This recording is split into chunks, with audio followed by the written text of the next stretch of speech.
Hyundai, home of the Kona electric vehicle, an electric heart with an SUV soul. Test drive yours today at Cars Plus. Guam, I'm Loving It, and King's Restaurant, serving your local breakfast, lunch, and dinner favorites for over 45 years.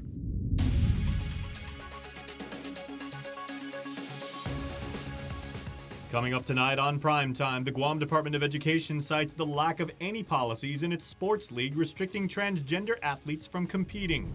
Plus, the CNMI governor's impeachment trial to start May 13th after dismissal fails. And Passport to Services event is held today for homeless to help them get back on their feet. These stories and more now on Guam's News Leader. Good day, everybody, and good evening. I'm Jason Salas. Thanks so much for joining us. If you're streaming or watching us on KUAM, we appreciate you tuning in. These are tonight's top stories. Well, let her play is the theme of the day, as that appears to be the sentiment from the Guam Department of Education, which is citing the lack of any policies in its sports league to bar a transgender female from playing rugby. By way of a press release issued Friday, GDOE sent a letter to the Guam Rugby Football Union noting that both the Interscholastic Sports Association and the GRFU bylaws and rules do not directly address the participation of transgender athletes.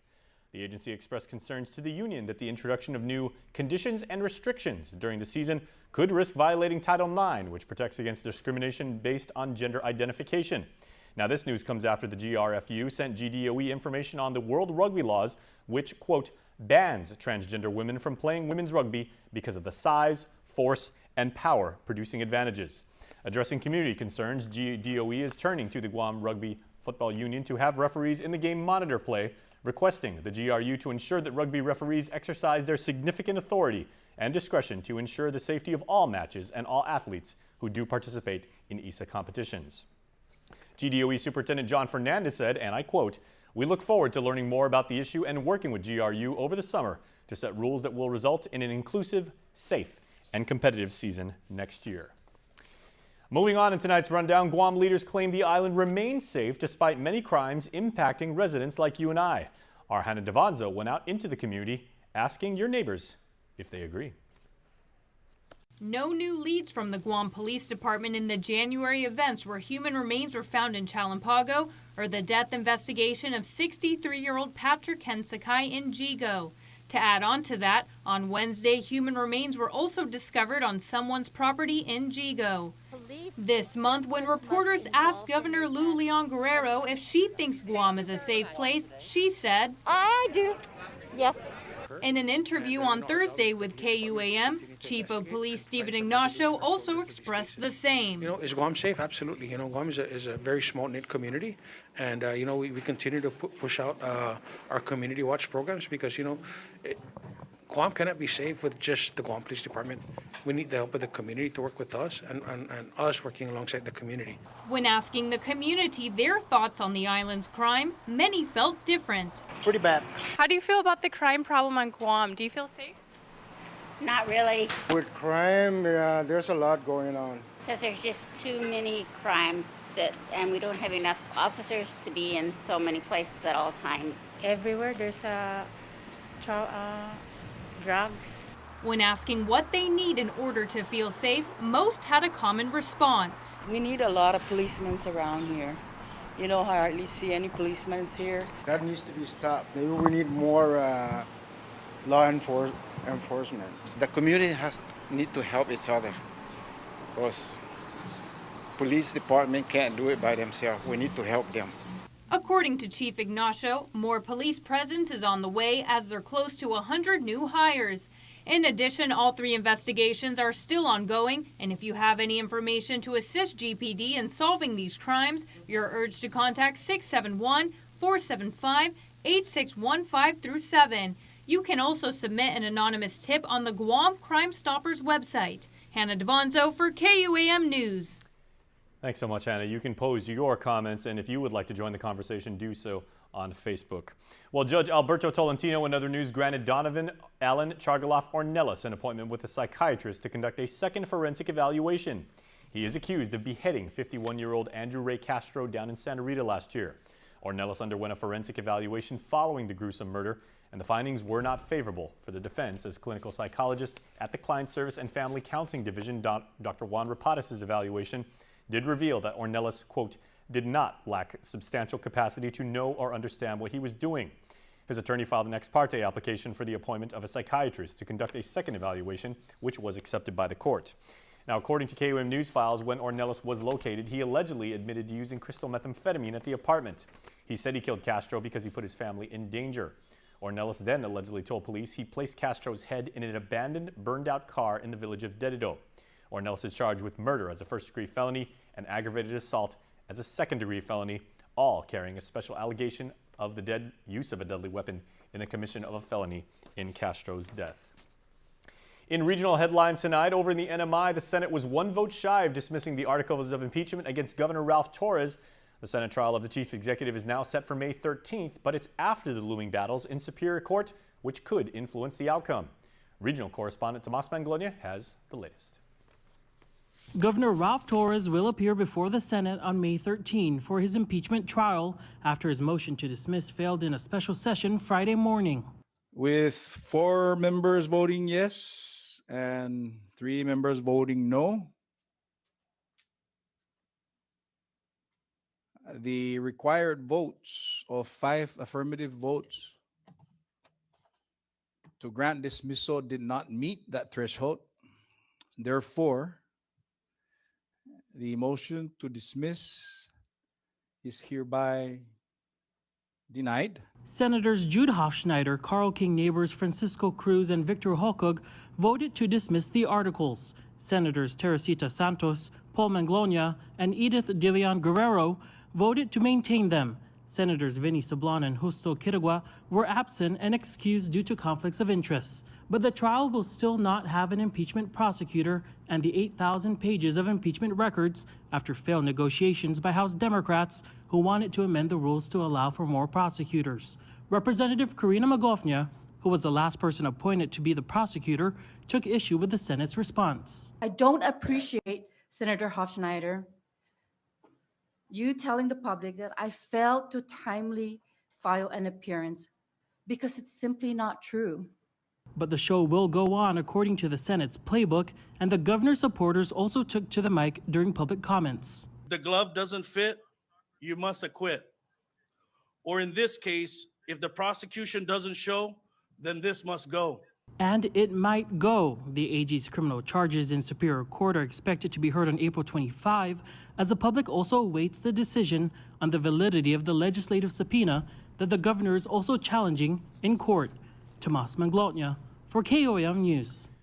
Well, in a landmark decision with implications for Guam, the Supreme Court ruled today that supplemental security assistance to low-income, disabled, elderly, and blind children and adults does not apply to the territories. Nestor Lecanto has this report. The case involves a Puerto Rican man who lost his SSI benefits when he moved from New York back to Puerto Rico. The 8-1 decision, written by Justice Brett Kavanaugh, upheld a law that said that because Puerto Ricans do not pay federal income taxes, they don't qualify for certain benefits such as SSI. The decision has implications for Guam. Local attorney Rodney Jacob had successfully argued a similar case for Katrina Schaller, who moved to Guam to be with her sister, Kim Fagerger. Kim's her only a relative that can take care of her. So when she moved, the United States cut off her SSI. And the reason is because Congress says Guam is not part of the United States. As crazy as that sounds, that's what it says.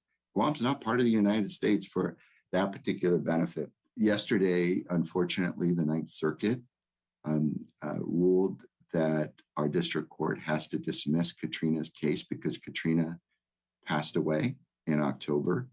And that decision will be, the technical word is vacated, is what the Ninth Circuit said. He called the High Court ruling heartbreaking. All this legal mumbo jumbo, all the doctrines, yeah, they're important, and we as lawyers got to deal with them. But this is a wrong decision. It's not just, and we've got to do something about it. I don't know what that is, but I can tell you one thing, we're not giving up. There is legislation currently stalled in Congress that would extend SSI benefits to the territories. The sponsor, Arizona Congressman Raul Grijalva, blasted the decision, saying, quote, "It upholds more than a century of discriminatory policies that treat our fellow Americans living in the U.S. territories like second-class citizens." For KUAM News, I'm Nestor Lecanto. And in other news, senators are set to vote on a proposed override of the governor's veto of an adoption bill. The measure by Senator Tello Taitigui establishes a distinct business license category and administrative requirements for adoption agencies. It would also prohibit Rev and Tax from issuing a license without the endorsement of the Public Health Department. Senator Taitigui also took issue with the reasons cited by the governor in her veto message. If we are to follow the governor's logic, that Bill 239-36 does not impose any requirement on a prospective adoption agency that does not already exist in Guam law, I ask my colleagues, what existing requirements, interim or otherwise, is in place which allowed for Guam's first and only adoption agency to secure a business license and operate legally? The vetoed bill was moved to the third reading file, where senators will vote on whether to override it. Also moved to the voting file was a bill by Senator Frank Blosh Jr., clarifying that the fees collected by homeowners associations are not taxable. This is basically a group of individuals who own homes, condos, or the like, that share their monetary resources so that they can continue to make the improvements in their common areas and in their buildings. So much like what we do in our individual homes. Session continues through next week and will include the State of the Judiciary address. That's next Friday. All right, everybody, we are going to take a quick break, but please keep watching and keep streaming, because coming up, GPD boat captains are recognized for their very hard work. And still to come, Earth Day events over the weekend. These stories and more when Primetime continues right here on KUAM. Get up-to-the-minute news, plus access to alerts, streaming radio, promotions, and more on your mobile device by downloading the KUAM News mobile app, available at the App Store now. Day. I'm the owner of Guam's largest tourist attraction group. The pandemic's been very tough for all of us, and particularly for my team members. So I'm really appreciative and grateful for the PUA assistance to our team members, and more recently, the SVOG federal grant that allowed us to reopen these facilities and re-employ everyone at a critical time when PUA ended. From myself and my team, on behalf of all of us, thank you for the federal funds that allowed us to reopen. The federal fund you provide saved many jobs. Thank you so much. We employ about 35 technicians for our shows. Thank you for the federal funds that kept us going. Thank you for helping with the federal funds. Thank you for the federal funds. Thank you for helping to save our jobs. Thank you for the federal funds. This ad was paid for with official funds from the office of Congressman Michael F.Q. San Nicolas.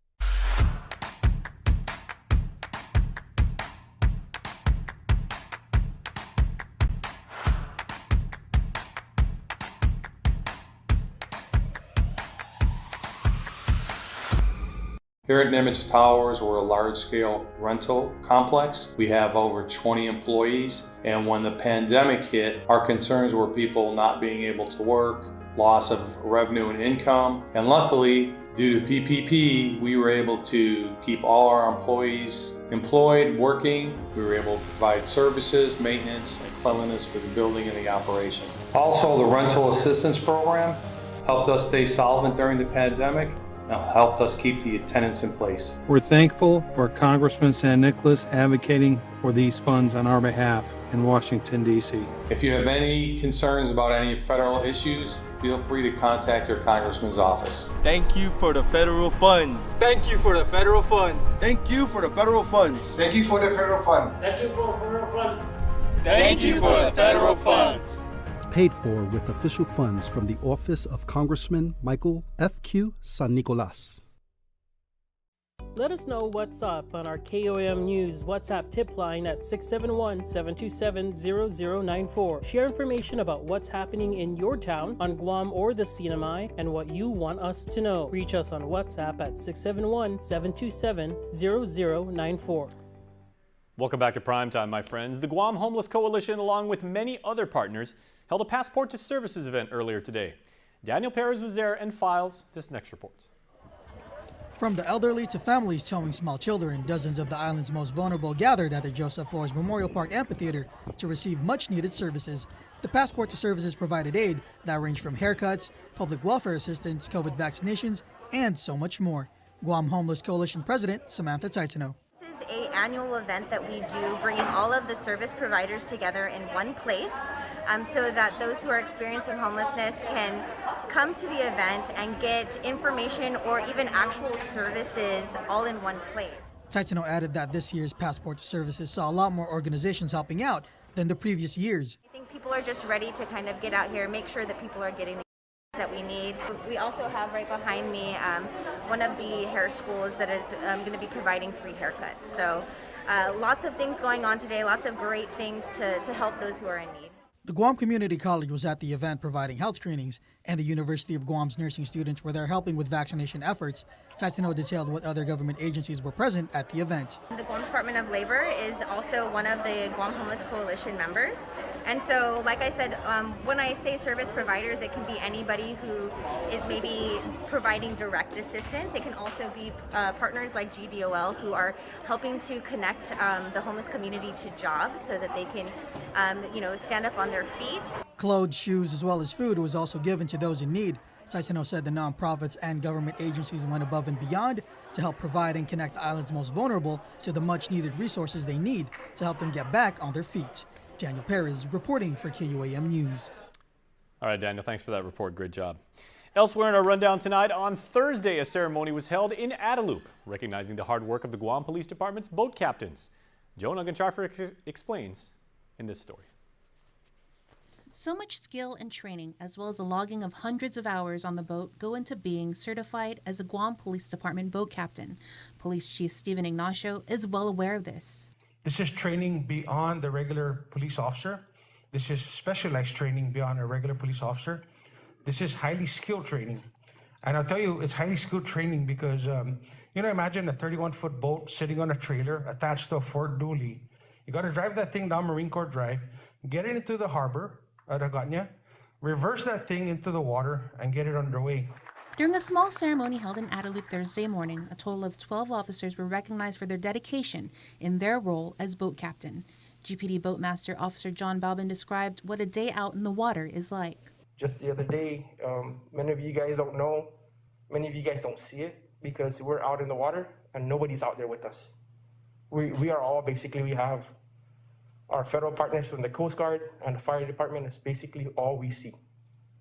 In times of search and rescue, in times when we get out and we try to bring closure to one's family, there's nobody there with us. It's just us. As KUAM reported, it was in December of last year that GPD added a new vessel to its fleet that was made possible with the grant by the Federal Recreational Boating Safety. Chief Ignacio said the ceremony was just a little way of acknowledging their efforts do not go unnoticed. But it takes a very special person, especially when we're doing things like search and rescue, when we're helping our fellow members from the Coast Guard or the Guam Fire Department. They put their lives at risk getting underway. They put their lives at risk every time they get into that boat to go do boating safety inspections. And to all the boat captains who are here with us today and who weren't able to make it today, this is your day. This is your recognition. Thank you for all that you do for the Guam Police Department and our island to keep it safe. Reporting for KUAM News, I'm Jonah Gancharfris.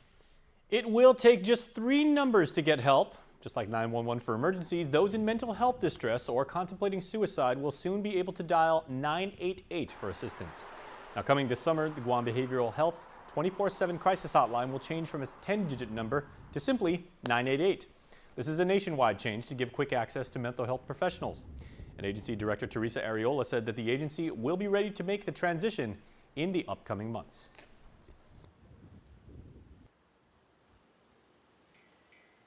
I'm happy to report that in the summer, in June, you can replace that number with the simple 988 when 988 launches. And that's a national launch. So at the same time in the States and Guam, we're going to have a national launch of the mental health and suicide number, which is really just the Guam Behavioral Health number. But it'll be simple to remember.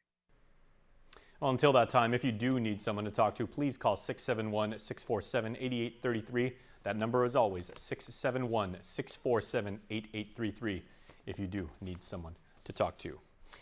And also tonight, in celebration of Earth Month, our friends over at the Department of Agriculture will be having their Earth Day event. Once again, here's Daniel. Bring the family down to celebrate Earth Day this Saturday at Ipao Beach. April is Earth Month, and the Department of Agriculture wants you to check the dozens of activities and displays they put together to share in our natural resources and environment. We sat down with DOAG officials to talk about what they have in store for tomorrow's Earth Day festivities. Coral Reef Management Fellow Carolyn shared what the Aquatic and Wildlife Division has in store. We're going to be having some different educational games and activities. They're going to be really interactive and great for kids, so I would highly recommend families coming out. Hopefully we'll have some great prizes to give out as well. Division of Aquatic and Wildlife Resources will be having some fishing technique demonstrations, I believe. There'll be a touch tank set up, so you can probably touch some different friendly sea critters. And then just other informational booths about our ocean and really celebrating our oceans as a part of Earth Day. Program Coordinator for Agricultural Development Services, Ursula Herrera, says their department will be showcasing some planting and farming activities. We are going to have a planting activity so the kids can plant a variety of crops, some fruit or some vegetable crops. We have some peanuts, some cucumbers, a variety that they can plant and take home. We also have a DIY make your own tea blend. So we'll have some an array of dried flowers and dried herbs that you can pack your tea blends and take it home, make it at your leisure, everything grown here in our nursery. Herrera added they'll also have seedlings for sale, as well as a produce display. You can also ask for some advice as to how you can grow your own crops and produce in your own backyard. You can also register your pet this Saturday if they aren't registered yet for a small fee of $5. Rabies vaccinations will also be available. Other activities also include a snake hunt, ocean trivia, coral bingo, and so much more. Once again, the Earth Day celebration will be on Saturday, April 23 from 9 a.m. to 12:30 p.m. at Ipao Beach in the Tumon Bay Marine Preserve. Daniel Perez reporting for KUAM News. Don't need a work break, keep the smile on your face. The moments you can't replace, and I'll be around. Whoa, you can count on me. You can count on me for life. Wherever life takes you, we're always here for you. Calvo's Insurance. Count on us for life. Mobile offers a new and convenient way to fuel your vehicle. Pay gas and go. No need to line up inside the store. Press preset. Enter whole dollar amount without decimals. Press loyalty. Kent Sato with the block at the net for the Sharks. Carlos Palacios recorded 3 straight aces late in the first set for Sanchez.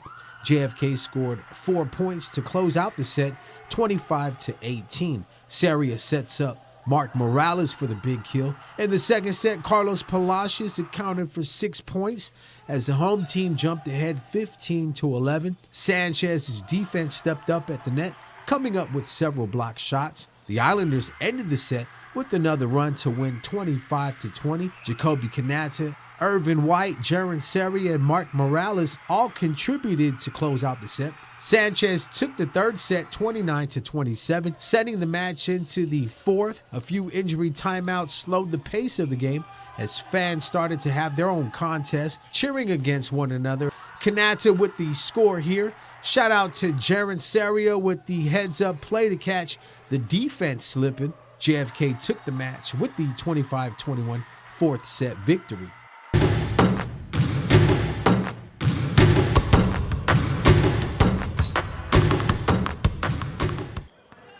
Fuerza and Activate meeting up in some women's playoff basketball. Crystal Pardilla bangs out the deep ball for Activate. Angelique Dakanay was working overtime. Off the miss, Dakanay pulls down the rebound, misses the putback, but gets the rebound again and hits on the second attempt.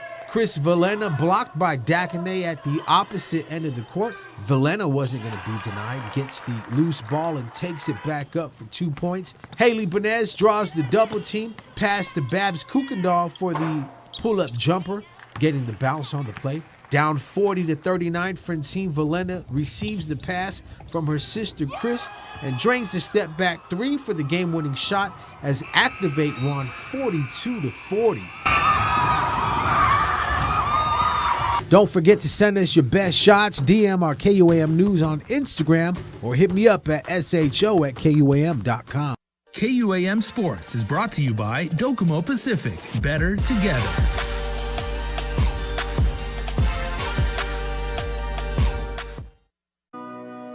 I have a phone.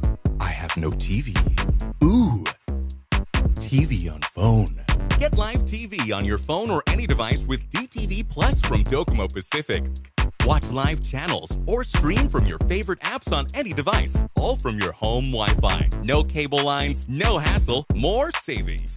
All for only $35 a month with your link bundle. DTV Plus, your cable TV on Wi-Fi. Ooh, TV on phone. Guam's auto appearance specialist, Elegant Reflections, has been providing the automotive industry with professional detailing and car care products at its highest quality, from complete detailing, full interior detailing, exterior detailing, headlamp restoration, hand washing, seat and carpet shampoo, engine degreasing, undercarriage cleaning, paint sealant, fabric protection, paint oxidation removal, and so much more. Visit us at our new location. Call 646-5555 for an appointment. Elegant Reflections, Guam's auto appearance specialist, over 20 years of experience. Primetime continues on Facebook, YouTube, and KUAM TV8 as box jellyfish pack a very powerful and extremely dangerous sting, so you want to be on the lookout. The Department of Agriculture's Division of Aquatic and Wildlife Resources is warning the community that the dangerous creatures are anticipated between April 25th through the 27th. Now, these types of jellyfish can be found on the beach or in the water, especially on our reef flats. You can also get stung even if they're dead. If you see a box jellyfish, you are urged to call the Division of Aquatic and Wildlife Resources. Their number is 671-735-0289, 671-735-0289. All right, now with more, much happier news, here are tonight's birthday shoutouts. Happy birthday on Friday, April 22nd to Kiana Kitsutu, to my niece Kiana. She turns 19. We love you, Kiana, and know you'll achieve all your goals. Aw, that's a great shout out. Great job. And happy birthday, Kiana. Micah James Santos Ferren, so far every year our plans to celebrate your birthday goes moot. Aw, my Micah, I am praying that despite our hardships, that you be blessed 100-fold. Micah, we wish you a happy birthday as well. Malia Angeline Peretta, happy first birthday to our Princess Heart Warrior. You have overcome so many obstacles in your first year of life, and we can't thank God enough for that. Always know how much we love you, and we hope you have an amazing day and many more to come. Love always, your family. John Hattig, happy birthday blessings to our favorite John of all trades, John Hattig. We love you, Bula, say your loved ones.